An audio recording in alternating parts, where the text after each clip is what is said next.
Hello, મારું નામ છે મયુર ચૌહાણ. તમે મને છેલ્લો દિવસ અને કરસનદાસ પેઇન્ડ્યુઝ જેવી ગુજરાતી ફિલ્મમાં અભિનય કરતા જોયો હશે. અત્યારે વાત કરવી છે આરાધ્યા ક્લાસીસની, જ્યાં બોર્ડ, ગુજકેટ, JEE અને નીટ જેવી એક્ઝામની તૈયારીઓ એક જ જગ્યા પર થાય છે. અને આરાધ્યા ક્લાસીસ સાથે મારા મિત્ર છે અલ્કેશ બારોટ, એ જોડાયેલા છે. તો એમને ખૂબ ખૂબ શુભકામનાઓ અને join Aaradhya classes. Thank you. પ્રણામ સ્ટુડન્ટ, હું SR Chauhan from Aaradhya classes. ગઈકાલ આપણે આગળના વિડીયોની અંદર ત્રીજા ચેપ્ટરમાં માનવ પ્રજનન તંત્રની અંદર આપણે પૂર્ણ કર્યું નર પ્રજનન તંત્ર, એના ભાગો, માદા પ્રજનન તંત્ર, એમાં આવેલા ભાગો, એના અંગો, સહાયક પ્રજનન નલિકાઓ, બધું જ આપણે સંપૂર્ણ પૂરું કર્યું. પછી આપણે વિદ્યાર્થી મિત્રો ભણ્યા જન્યુ જનન, એમ કેમેટોજીનેસિસ, એમાં સ્પર્મેટોજીનેસિસ અને ઉજીનેસિસ, મૂળભૂત આપણે બંને ભાગો ભણ્યા. કેમેટોજીનેસિસ અને ઉજીનેસિસ એટલે શુક્રકોષ જનન, એમાં સ્પર્મેટોજીનેસિસ એટલે શુક્રકોષ જનન અને ઉજીનેસિસ એટલે અંડકોષ જનન. તો હવે માદા પ્રજનન તંત્રના ડિપાર્ટમેન્ટમાં જ એક ઋતુચક્ર કરીને ટોપિક આપેલો છે. આની અંદરથી પણ નીટમાં એક ક્વેશ્ચન હોઈ શકે, ઋતુચક્ર, મેન્સ્ટ્રુઅલ સાયકલ,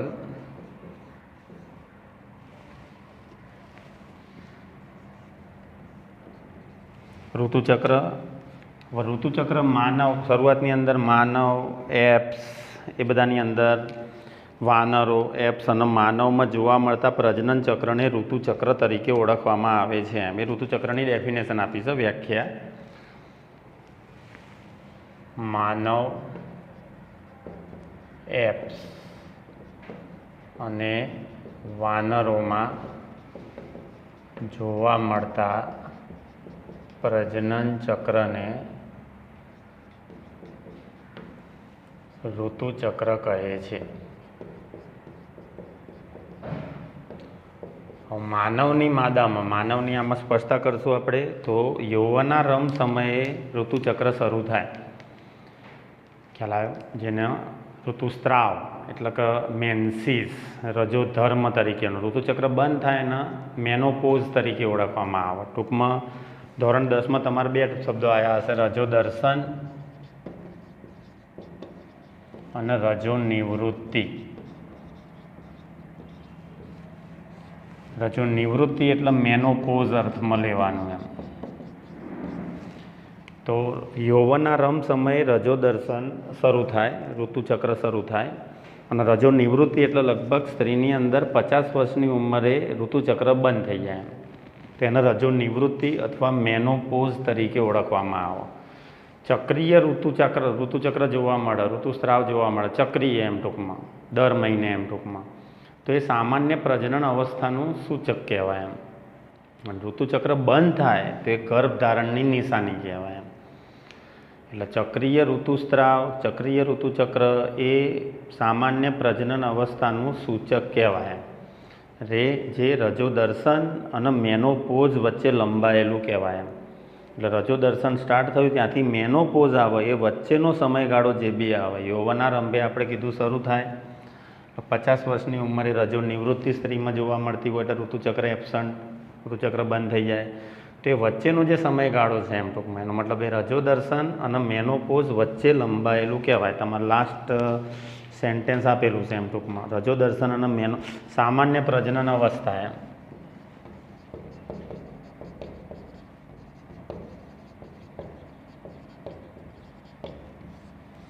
એ રજોદર્શન અને રજોનિવૃત્તિ વચ્ચે લંબાયેલું કહેવાય. સસ્તન એટલે માનવની માદામાં ઋતુચક્ર 28થી 29 દિવસનું હોય. એમ હવે આમાં આ જે ઋતુચક્ર જોવા મળે એ ઋતુચક્રના તબક્કા તમારે યાદ રાખવાના.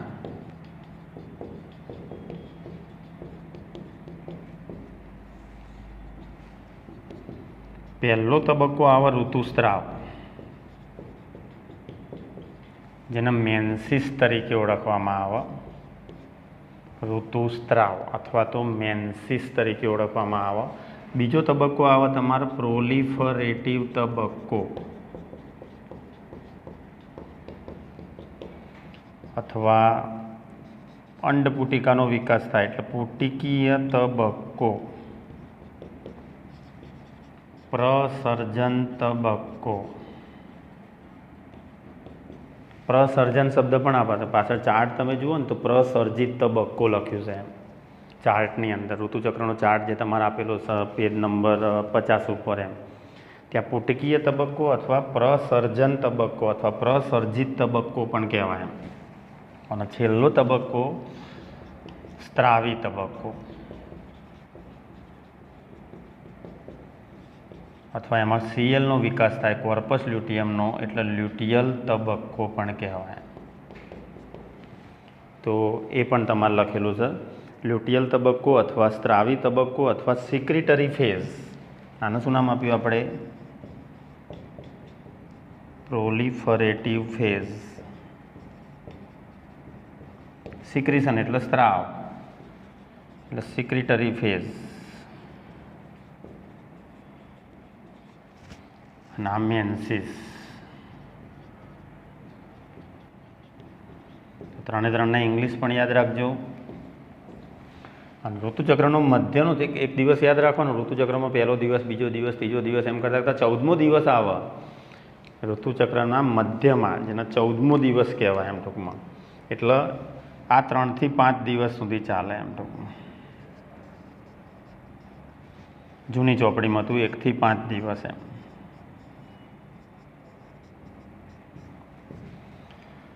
ખ્યાલ આવ્યો? આ તબક્કો છે એ 6 થી 13 દિવસ એમ. પ્રોલિફરેટિવ તબક્કો અથવા પુટકીય તબક્કો અથવા પ્રસર્જિત તબક્કો 14મો દિવસ આવે. એક એક્સ્ટ્રા અહીંયા આગળ તમારે ઉમેરી દેવાનું. ભલે 3 તબક્કા તમારે લખ્યા પણ 14મો દિવસ જે આવે ઋતુચક્રનો 14મો દિવસ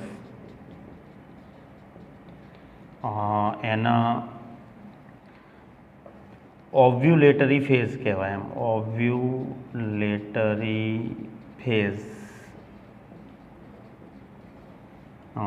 અંડપાત તબક્કો આવશે આપણે ભણવામાં.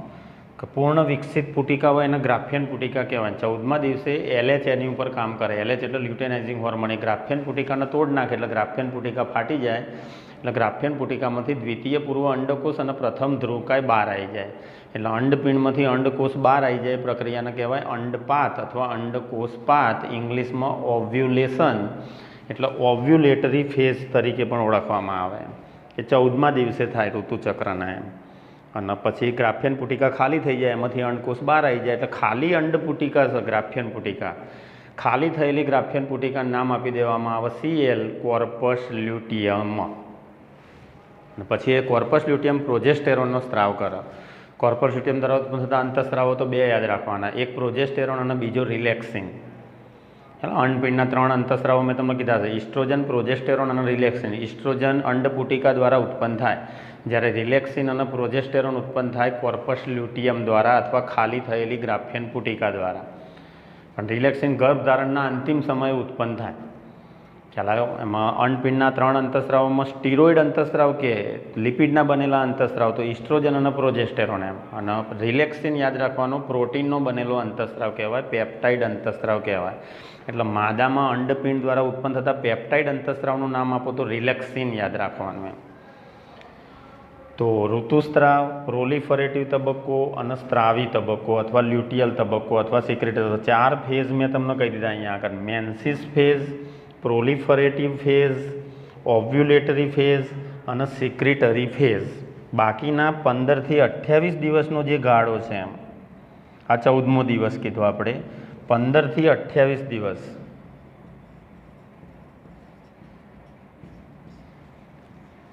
એ સ્ત્રાવી તબક્કો કહેવાય અથવા લ્યુટિયલ તબક્કો કહેવાય. આમાં આ જેટલા બી તબક્કા છે એમાં ખાસ યાદ રાખવાનું ગર્ભાશયનું સૌથી અંદરનું સ્તર છે એમ. ગર્ભાશયનું સૌથી અંદરનું સ્તર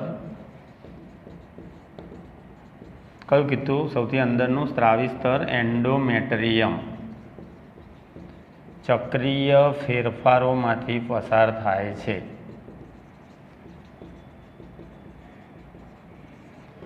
ગર્ભાશયની દિવાલમાં આપણે મૂળભૂત સ્તરો કીધા હતા. આ ફેઝ ખાસ યાદ રાખો ઇંગ્લિશમાં. મેન્સિસ ફેઝ, પ્રોલિફરેટિવ ફેઝ દિવસો મેં કહી દીધા. 3 થી 5 દિવસે ચાલશે, 1 થી 5 દિવસે ચાલશે. પ્રોલિફરેટિવ તબક્કો 6 થી 13 દિવસ. 14મા દિવસે ઓવ્યુલેટરી ફેઝ એટલે અંડપાત, એટલે ગ્રાફિયન પુટિકા તૂટી જાય, એમાંથી અંડકોષ બહાર આવી જાય, સ્કોર્પસ લ્યુટિયમનું નિર્માણ થાય. 15 થી 28 દિવસમાં સિક્રિટરી ફેઝ યાદ રાખવાનો. તો આટલા ફેઝ ઋતુચક્રની અંદર યાદ રાખવાના. શરૂઆત હંમેશા ઋતુસ્ત્રાવથી થાય, મેન્સિસ, ઋતુસ્ત્રાવ, પછી આ તબક્કો, પછી આ તબક્કો અને છેલ્લો સ્ત્રાવી તબક્કો. સ્ત્રાવી તબક્કો પૂરો થઈ જાય 28મો દિવસ, પછી પાછું નવું ઋતુચક્ર ચાલુ થાય. એમ જો ફલન ના થતું હોય તો, ફલન થઈ જાય તો ગર્ભધારણ થયું કહેવાય, તો ઋતુચક્ર એબસન્ટ થઈ જાય, ઋતુચક્ર ગેરહાજર બની જાય. એ ગર્ભધારણની નિશાની કહેવાય. ઋતુચક્ર જો ગેરહાજર બને, ઋતુચક્ર બંધ થઈ જાય તો એ ગર્ભધારણની નિશાની તરીકે ઓળખવામાં આવે. બાકી ગર્ભધારણ ફલન ના થતું હોય તો ઋતુચક્ર અવિરતપણે ચાલુ રહે. તો અહીંયા 28મી દિવસ પૂરો થયો, 29મો દિવસ આવ્યો તો નવું ઋતુચક્ર ચાલુ થયું. એટલે 2 ક્રમિક ઋતુ સ્ત્રાવ વચ્ચેના સમયગાળાને પણ શું નામ આપવામાં આવે? ઋતુચક્ર તરીકે ઓળખવામાં આવે, અથવા પ્રજનન ચક્ર તરીકે ઓળખવામાં આવે. કોની કોની વચ્ચે લંબાયેલું કહેવાય? રજો દર્શન અને રજો નિવૃત્તિ વચ્ચે લંબાયેલો સમયગાળો કહેવાય, જે સામાન્ય પ્રજનન અવસ્થા તરીકે ઓળખાય. એમ તો ફેઝમાં ટોટલ 4 ફેઝ મેં તમને કહી દીધા: મેન્સિસ ફેઝ, પ્રોલિફરેટિવ ફેઝ, ઓવ્યુલેટરી ફેઝ અને સિક્રેટરી ફેઝ. 4 ફેઝના દિવસો યાદ રાખવાના: 3 થી 5 દિવસ અથવા 1 થી 5 દિવસ, 6 થી 13 દિવસ, 14મો દિવસ અને 15 થી 28 દિવસ. એટલે ઋતુચક્રની શરૂઆત હંમેશા ઋતુસ્ત્રાવ તબક્કાથી થાય. એમાં ગર્ભાશયનું જે એન્ડોમેટ્રિયમ હોય, ગર્ભાશયની દિવાલમાં આપણે કીધું 3 સ્તર આવેલા હોય. સૌથી બહારનું સ્તર એપિમેટ્રિયમ અથવા પેરીમેટ્રિયમ, વચ્ચેનું સ્તર માયોમેટ્રિયમ અને અંદરનું સ્તર એન્ડોમેટ્રિયમ. આ એન્ડોમેટ્રિયમ ગ્રંથિમય હોય, એકદમ સ્ત્રાવી હોય, રુધિરવાહિની યુક્ત હોય. એટલે સૌથી બહારનું સ્તર પાતળું છે એ એપિમેટ્રિયમ અથવા પેરીમેટ્રિયમ કહેવાય. વચ્ચેનું સ્તર જાડું મસલ્સનું બનેલું હોય, અરેખિત સ્નાયુનું બનેલું કીધું, માયોમેટ્રિયમ તરીકે ઓળખવામાં આવે. પ્રસૂતિ સમયે, ડિલિવરી સમયે સક્રિય સંકોચન દર્શાવે. અને સૌથી અંદરનું સ્તર એન્ડોમેટ્રિયમ તરીકે ઓળખાય. હવે ઋતુસ્ત્રાવ તબક્કામાં શું થાય? તો એન્ડોમેટ્રિયમ જો આનું બંધારણ જાળવી રાખે માદા જાતીય અંતઃસ્ત્રાવ.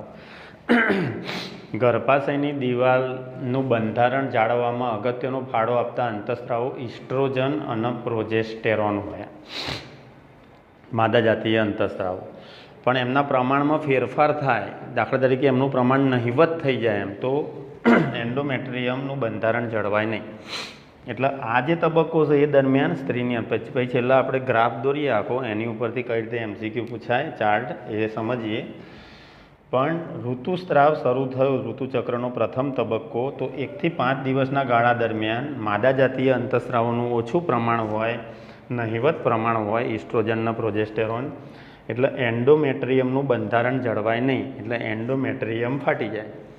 એટલે એની રુધિરવાહિનીઓ, પેશીઓ એ બધું તૂટી જાય અને એ બધું બ્લડિંગ યોની માર્ગ મારફતે માદા શરીરની બહાર નિકાલ પામે, જેને મેન્સિસ તરીકે ઓળખવામાં આવે અથવા ઋતુસ્ત્રાવ કહેવાય.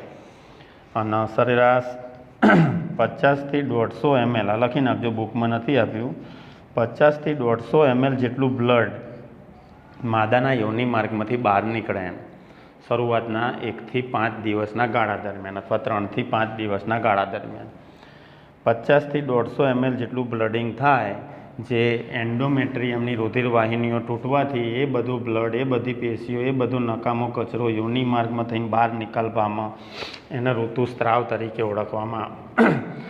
જેવો 6થો દિવસ આવે ઋતુચક્રનો એટલે પ્રોલિફરેટિવ તબક્કો આવે. હવે આ પ્રોલિફરેટિવ તબક્કા દરમિયાન અંડપિંડમાં જે અંડપુટિકા હોય એનો વિકાસ ચાલુ થાય. હવે અંડપિંડમાં અંડપુટિકા હોય, નાના કદની અંડપુટિકા હોય, એ મોટા કદની બને, મોટા કદની બને, મોટા કદની. જેમ જેમ આ અંડપુટિકા મોટી થતી જાય, વિકસિત થતી જાય, એમાં એક અંતઃસ્રાવનો સ્ત્રાવ કરતી જાય. એ અંતઃસ્રાવને શું નામ આપવામાં આવે? ઇસ્ટ્રોજન. આ ઇસ્ટ્રોજન શું કરશે? પ્રોલિફરેટ કરશે. પ્રોલિફરેટ એટલે સાંધવું, સમારકામ કરવું. એટલે એન્ડોમેટ્રિયમ ઉપર કામ કરશે ને એ એન્ડોમેટ્રિયમને પ્રોલિફરેટ, એનો મતલબ પ્રસર્જિત કરશે, એના પાછું સાંધશે એમ ટૂંકમાં. કોણ? ઇસ્ટ્રોજન. પણ એ ક્યાંથી ઉત્પન્ન થાય છે? તો અંડપુટિકા દ્વારા ઉત્પન્ન થાય. પુટિકાનો વિકાસ થાય છે. નાની અંડપુટિકા કન્વર્ટ્સ ટુ મોટી અંડપુટિકા એટલે પુટિકીય તબક્કો કહેવાય. એન્ડોમેટ્રિયમ સંધાય છે ઇસ્ટ્રોજન મારફતે, તો એના પ્રોલિફરેટિવ તબક્કા તરીકે પણ. પૂર્ણ વિકસિત અંડપુટિકા હોય તેને ગ્રાફિયન પુટિકા નામ આપવામાં આવે. જેવો 14મો દિવસ આવે એમ એટલે 14મા દિવસે શું થશે? તો એ જે પૂર્ણ વિકસિત અંડપુટિકા છે જેને ગ્રાફિયન પુટિકા કહેવાય એ તૂટી જાય. ગ્રાફિયન પુટિકા તૂટી જાય એટલે એમાંથી દ્વિતીય પૂર્વ અંડકોષ અને પ્રથમ ધ્રુવકાય અંડપિંડમાંથી બહાર આવે. પ્રક્રિયાને શું નામ આપ્યું? તો આપણે અંડપાત, ઓવ્યુલેશન અથવા અંડકોષપાત. તો 14મા દિવસના ગાળાને શું નામ આપ્યું? ઓવ્યુલેટરી ફેઝ અથવા અંડપાત તબક્કા તરીકે ઓળખવામાં આવે. અંડપિંડમાંથી અંડકોષ શું આવી ગયો? બહાર. હા, 14મા દિવસે આપણે ગ્રાફ દોરશું ત્યારે આવશે જીએનનું પ્રમાણ વધી જાય એમ. જીએન એટલે ગોનેડોટ્રોફિક હોર્મોન્સ, ગોનેડોટ્રોફિન્સ. અને ગોનેડોટ્રોફિન્સમાં બે અંતઃસ્રાવ કીધા છે એમ. એક લ્યુટેનાઇઝિંગ હોર્મોન અને એક FSH, ફોલિકલ સ્ટિમ્યુલેટિંગ હોર્મોન. આ બેનું સંકેન્દ્રણ પુષ્કળ વધી જાય એમ. એ આલેખમાં આપણે દર્શાવીએ. એલએચનું પ્રમાણ મેક્સિમમ વધી જાય એમ ટૂંકમાં. એલએચનું પ્રમાણ વધી જાય એટલે એને એલએચની પરાકાષ્ઠા તરીકે પણ ઓળખવામાં આવે એમ. એટલે ગ્રાફમાં એલએચનો ગ્રાફ આખો ઊંચો જશે એમ. હવે અંડકોષ બહાર આવી ગયો પછી 15થી 28 દિવસનો ગાળો શરૂ થાય જેને સ્ત્રાવી તબક્કો અથવા લ્યુટિયલ તબક્કો અથવા સિક્રિટરી ફેઝ કહેવાય. એનો મતલબ ગ્રાફિયન. અહીંયા શું થશે? આ શું પ્રક્રિયા થઈ? 6 થી 13 દિવસના ગાળા દરમિયાન અંડપુટિકાનો વિકાસ થાય છે. અંડપુટિકાનો વિકાસ એટલે અહીંયા તમારે યાદ રાખવું હોય તો આ યાદ રાખવાનું. FSH અંડપુટિકાનો વિકાસ કરે, અંડપુટિકા ઇસ્ટ્રોજનનો સ્ત્રાવ કરે 6 થી 13 દિવસના ગાળા દરમિયાન. અગ્રપિટ્યુટરી ગ્રંથિમાંથી ઉત્પન્ન થાય ફોલિકલ સ્ટિમ્યુલેટિંગ હોર્મોન એ અંડપુટિકાનો વિકાસ કરે, અંડપુટિકા ઇસ્ટ્રોજનનો સ્ત્રાવ કરે. એ ઇસ્ટ્રોજન ગર્ભાશયના એન્ડોમેટ્રિયમનો પ્રોલિફરેટ કરે એમ. શાંત. 14મો દિવસ ઓવ્યુલેટરી ફેઝ તરીકે ઓળખાય. અંડકોષ બહાર આવી ગયો. ખાલી અંડપુટિકાના ખાલી ગ્રાફિયન પુટિકા થઈ જાય, ગ્રાફિયન પુટિકા તૂટી જાય એટલે ખાલી ગ્રાફિયન પુટિકાને કહેવાય CL. આ CLનો વિકાસ કોણ કરશે? તો CL ઉપર કામ કરશે LH, લ્યુટેનાઇઝિંગ હોર્મોન. એ કોર્પસનો વિકાસ કરે. કોર્પસ લ્યુટિયમ કોનો સ્ત્રાવ કરે? તો પ્રોજેસ્ટેરોનનો સ્ત્રાવ કરે. એટલે 15થી 28 દિવસના ગાળા દરમિયાન LH, CL, પ્રોજેસ્ટેરોન. 6 થી 13 દિવસના ગાળા દરમિયાન FSH, અંડપુટિકા, ઇસ્ટ્રોજન. આ જે પ્રોજેસ્ટેરોન ઉત્પન્ન થયો વિકાસ પામતા કોર્પસ લ્યુટિયમ દ્વારા. કોર્પસનો વિકાસ કોણ કરે? CLનો વિકાસ તો LH, લ્યુટેનાઇઝિંગ હોર્મોન. CLનો વિકાસ થશે એટલે શું ઉત્પન્ન થશે? પ્રોજેસ્ટેરોન. આ પ્રોજેસ્ટેરોન ક્યાં કામ કરશે? તો ગર્ભાશયના એન્ડોમેટ્રિયમ ઉપર. એને સંપૂર્ણપણે સાંધી દે, રુધિરવાહિની યુક્ત બનાવી દે, ગ્રંથિમય બનાવી દે, સ્ત્રાવી બનાવી દે, પેશીઓ યુક્ત બનાવી દે, એકદમ જાડું બનાવી દે. એમ ગર્ભધારણ માટે તૈયાર કરી નાખે. કારણ ગર્ભાશયનું એન્ડોમેટ્રિયમ જાડું સુવિકસિત બનવું એ ગર્ભધારણની પ્રાયોરિટી કહેવાય, ગર્ભધારણની જરૂરિયાત કહેવાય. તો ગર્ભધારણ થાય. તો 15થી 28 દિવસના ગાળા દરમિયાન કોર્પસ લ્યુટિયમનો વિકાસ થાય છે એમ. એટલે લ્યુટિયલ તબક્કો કહેવાય. પ્રોજેસ્ટેરોન શું કરે છે? તો ગર્ભાશયની એન્ડોમેટ્રિયમને જાડું, સ્ત્રાવી, રુધિરવાહિની યુક્ત, પેશીઓ યુક્ત એકદમ કમ્પ્લીટ સાંધી દે આખે આખું. એટલે એને સ્ત્રાવી તબક્કો પણ કહેવાય અથવા સિક્રિટરી ફેઝ. આમાં પુટિકાનો વિકાસ થાય છે તો પુટકીય તબક્કો કીધો. કોર્પસ લ્યુટિયમનો વિકાસ થાય છે લ્યુટિયલ તબક્કો કીધો એમ. એટલે તબક્કામાં કંઈ જે પ્રક્રિયાઓ જોવા મળે છે એ પ્રક્રિયાઓના નામ ઉપરથી જ તબક્કાના નામ આપેલા છે એમ. પણ દિવસો ખાસ યાદ રાખવાના. આ બે લાઈન કોઈ દર નહીં ભૂલવાની. FSH અંડપુટિકાનો વિકાસ કરે, ઇસ્ટ્રોજનનો સ્ત્રાવ થાય. LH કોર્પસ લ્યુટિયમનો વિકાસ કરે, પ્રોજેસ્ટેરોનનો સ્ત્રાવ થાય. હવે જો ફલન 28મો દિવસ આવ્યો ઋતુચક્રનો, જો ફલન થતું નથી, ખ્યાલ આવ્યો? જો ફલન સમય કયો કહેવાય ખબર? ઋતુચક્રનો ચોથા ચેપ્ટરમાં તો કદાચ તમે ભણ્યા હોય તો 10 થી 17 દિવસનો ગાળો ફલન સમય કહેવાય. એ સમય અંડપતન અપેક્ષિત હોય. 10 થી 17 દિવસનો ગાળો એ ફર્ટિલાઇઝેશન ફેઝ કહેવાય એમ, ફલન સમય કહેવાય. 28મો દિવસ આવ્યો, પ્રોજેસ્ટેરોન ઉત્પન્ન થયો, એને કાર્ય કરી નાખ્યું. પછી શું થાય? પછી જો ફલન થતું નથી એમ ટૂંકમાં તો કોર્પસ લ્યુટિયમનું વિઘટન થઈ જાય. અને કોર્પસ લ્યુટિયમ વિઘટન પામી જાય તો પ્રોજેસ્ટેરોનનો સ્ત્રાવ અટકી જાય. અને પ્રોજેસ્ટેરોનનો સ્ત્રાવ અટકી જાય તો ફરી એન્ડોમેટ્રિયમ ફાટી જાય. એટલે નવા ઋતુચક્રની શરૂઆત થાય. એટલે 2 ઋતુસ્ત્રાવ 9 ઋતુસ્ત્રાવ શરૂ. ઋતુચક્રની શરૂઆતનો તબક્કો એટલે ઋતુસ્ત્રાવ અને ઋતુચક્રનો અંતિમ તબક્કો એટલે સ્ત્રાવી તબક્કો અથવા લ્યુટિયલ તબક્કો અથવા સિક્રેટરી ફેઝ. જો ઋતુચક્ર નવું ચાલુ થતું નથી એનો મતલબ સમજી લેવાનું ફલન થઈ ગયું કહેવાય. કોર્પસ લ્યુટિયમનો વિકાસ થયા રાખશે, પછી એમ એ વિઘટન ના પામે. એ સતત શું ઉત્પન્ન કર્યા રાખે? પ્રોજેસ્ટેરોનનો સ્ત્રાવ કર્યા જ રાખે. એમ પછી ડિલિવરી, ગર્ભધારણ, 9 મહિનાનો આખો ગર્ભ વિકાસ ને એ બધી પ્રોસેસ આખી ચાલુ થઈ જાય. એટલે કોર્પસ લ્યુટિયમ પ્રોજેસ્ટેરોનનો સ્ત્રાવ કરે, અંડપુટિકા ઇસ્ટ્રોજનનો સ્ત્રાવ કરે. ચક્રીય ઋતુસ્ત્રાવ માદાની અંદર જોવા મળતું હોય તો એ સક્રિય પ્રજનન અવસ્થાનું સૂચક છે. ઋતુચક્ર બંધ કઈ ઉંમરે થાય અને શરૂ કઈ ઉંમરે થાય? શરૂ થાય યૌવનારંભ સમયે સ્ત્રીની અંદર, માદાની અંદર, કિશોરાવસ્થામાં. અને બંધ ક્યારે થાય તો લગભગ 50 વર્ષની ઉંમર થાય સ્ત્રીમાં. 50 વર્ષની ઉંમર થાય એટલે ઋતુચક્ર બંધ થાય, જેને રજો નિવૃત્તિ અથવા તો મેનોપોઝ તરીકે ઓળખવામાં આવે. ચક્રીય ઋતુસ્ત્રાવ લખ્યું મેં, સામાન્ય પ્રજનન અવસ્થાનું સૂચક છે. કોની વચ્ચે લંબાયેલી કહેવાય આ સામાન્ય પ્રજનન અવસ્થા? તો રજો દર્શન અને રજો નિવૃત્તિ, આ 2 વચ્ચે લંબાયેલું સામાન્ય પ્રજનન અવસ્થા કહેવાય. તો બેઝિકલી તમારે 4 ફેઝ યાદ રાખી લેવાના: મેન્સિસ ફેઝ, પ્રોલિફરેટિવ ફેઝ, ઓવ્યુલેટરી ફેઝ અને સિક્રેટરી ફેઝ. દિવસો તમારે નથી ડિવાઈડ કરેલા, પણ મેં ડિવાઈડ કરીને તમને આપી દીધા. 3 થી 5 દિવસ, 6 થી 13 દિવસ, 14મો દિવસ, 15 થી 28 દિવસ. કેટલા ml બ્લડિંગ થાય યોની માર્ગમાંથી, કેટલા ml બ્લડ બહાર નીકળે? તો 50 થી 150 ml જેટલું બ્લડ બહાર નીકળે. આ યાદ રાખવાનું, આ ચોપડીમાં નથી. અને આખું એન્ડોમેટ્રિયમ ફાટી જતાં, તૂટી જતાં લાગતો સમયગાળો મેક્સિમમ 5 દિવસ. અને રુધિર વાહિનીઓ બધી બહાર નીકળી જાય. ઋતુચક્ર બંધ એનો મતલબ ફલન થઈ ગયું કહેવાય. એ ગર્ભધારણના સૂચકની નિશાની કહેવાય. ઋતુચક્ર કોન્સ્ટન્ટ ચાલુ રહેતું હોય તો ભલે સંવનન કરતા હોય, ઋતુચક્ર ચાલુ રહેતું હોય તો સમજી લેવાનું ફલન થયું. એનો મતલબ સિમ્પલ અર્થઘટન કરી શકાય. પ્રજનન પ્રક્રિયા થાય છે, સંવનન પ્રક્રિયા થાય છે, છતાં પણ ઋતુચક્ર ચાલુ રહે છે. એનો મતલબ શુક્રકોષના અંડકોષ અંડવાહિનીના તુંબકીય ઇથમસ જોડાણ સ્થાને એક જ સમયે પહોંચ્યા નથી. પહેલાં જ કહી દીધું, બધી પ્રજનન પ્રક્રિયા ગર્ભધારણમાં પરિણમતી નથી. ક્યારે ગર્ભધારણમાં પરિણામે? પ્રજનન પ્રક્રિયા જ્યારે શુક્રકોષ અને અંડપિંડમાંથી મુક્ત થયેલો અંડકોષ બંનેનો તુંબકીય ઇથમસ જોડાણ સ્થાને પહોંચવાનો સમયગાળો એક જ હોય તો જ એ પ્રક્રિયા થાય, તો જ ગર્ભધારણ થયું કહેવાય, તો જ ફલન પ્રક્રિયા થઈ કહેવાય. તો આખા તબક્કા મેં તમને અહીંયા આગળ કહી દીધા. રજો દર્શન, રજો નિવૃત્તિ, આ 2 વચ્ચે ડિફરન્સ પણ ખાસ તૈયાર કરી દેવાનો. ક્યારે નિવૃત્તિ આવે? તો 50 વર્ષની ઉંમરની આસપાસ સ્ત્રીમાં રજો નિવૃત્તિ જોવા મળતી હોય. હવે આ 4 તબક્કા, આમાં અંતઃસ્ત્રાવી ફેરફારો ખાસ. અંડપિંડના અંતઃસ્ત્રાવ 2 આવશે, ઇસ્ટ્રોજન અને પ્રોજેસ્ટેરોન. અને અગ્ર પિટ્યુટરી ગ્રંથિના અંતઃસ્ત્રાવ 2 આવશે, FSH અને LH. તો આ 2 અંતઃસ્ત્રાવ આને GN તરીકે ઓળખવામાં આવે. GN એટલે ગોનેડોટ્રોફિન્સ.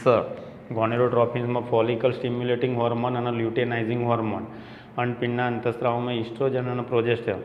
ઇસ્ટ્રોજન અંડપુટિકામાંથી ઉત્પન્ન થાય અને પ્રોજેસ્ટેરોન કોર્પસ લ્યુટિયમ એનો સ્ત્રાવ કરે. તો આ આખી વર્ણન થયું કહેવાય. હવે આ વર્ણનના આપણે ચાર્ટ દ્વારા રજૂ કરીએ, એ નેક્સ્ટ વિડીયોમાં આપણે લઈએ. હાય, હું છું આકાશ ઝાલા. તમે મને જી, હેલારો, અફરાતફરી, ગુજ્જુભાઈ ધ ગ્રેટ જેવી ઘણી બધી ફિલ્મોમાં અભિનય કરતા જોયો હશે અને તમને બહુ જ ખૂબ હસાયા છે, ક્યાંક રડાયા છે અને ક્યાંક બીવડાયા છે. તો આજે હું તમારી જોડે વાત કરવા આવ્યો છું આરાધ્ય ક્લાસીસની. આરાધ્ય ક્લાસીસ એક એવું પ્લેટફોર્મ છે જ્યાં એક જ પ્લેટફોર્મની નીચે બોર્ડ, ગુજકેટ, JEE અને નીટ નામની એક્ઝામની તૈયારીઓ બહુ સુંદર રીતે કરાવવામાં આવે છે. અને આ ક્લાસીસ સાથે મારા બહુ જ અંગત મિત્ર અલ્કેશ બારોટ જોડાયેલા છે. તો એમને ખૂબ જ શુભકામનાઓ. અને હું તમને બધાને બહુ જ વિનંતી કરું છું કે પ્લીઝ જોઈન આરાધ્ય ક્લાસીસ.